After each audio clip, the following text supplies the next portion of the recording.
Hey there everyone!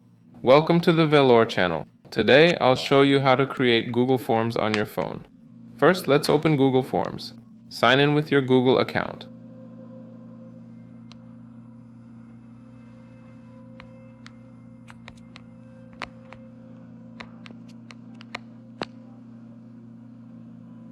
Click Create Google Form. Choose a blank form for a survey from scratch.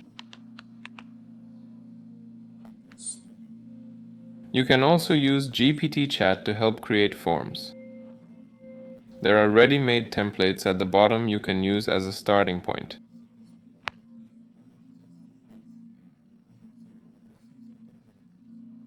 It's loading now. Full instructions are available here. This is where you'll do most of your form creation.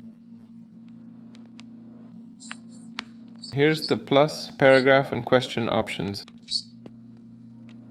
See? You'll also find templates here. Give it a try. This has been Velour. Thanks for watching, everyone.